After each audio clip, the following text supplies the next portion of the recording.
दुलाराय बर' फरायसा आफादनि आफादगिरि दिपेन बर' बिथाङा भारत उदांस्रि सान 15 आगस्टआव गावनि फेसबुकआव मोनसे टुइट खालामदों जे बर'नि सोमावसारग्रा आफादफ्रा ज' जानो नांगौ आरो बर'नि रिजनेल पार्टिया ज' जानांगौ होननानै।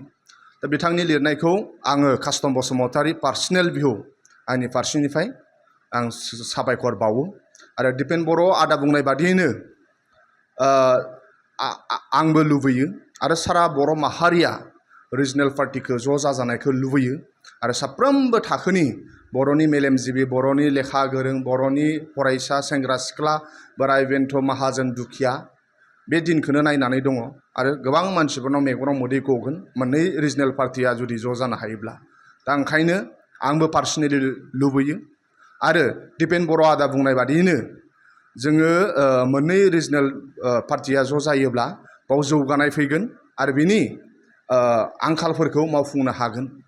दा आंनि लुबैनाया बेसो इउपिपिएलनि सरकार सालायगासिनो दं। दा जुदि सरकार सालायनाया बिथांमोनहा जुदि गोनो गोथो जाबाय थादोंब्ला बेखौ रिजाइन होनानै फैयोब्ला जों नेक्स्ट इलेक्शना थाब जागोन।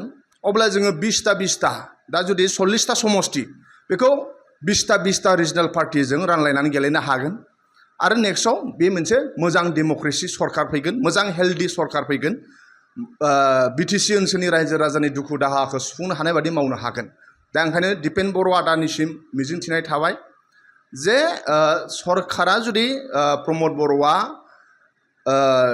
बिथांमोनहा जुदि सरकार सालायनायाव गोनो गोथो मोनदोंब्ला रिजाइन होनानै फै, होमबाना इलेक्शना थाब मास मोनसे मास मोननैनि उनावनो जागोन। अब्ला जोङो 20टा रानलायनानै गेलेनो हागोन। आदा दिपेन बर' बुंनाय बादि बर'नि सोमावसारग्राफ्रा ज' जानो नांगौ आरो बर'नि दैदेनगिरिफ्रा ज' जानो नांगौ आरो रिजनेल पार्टिया ज' जानो नांगौ, अब्ला जागोन।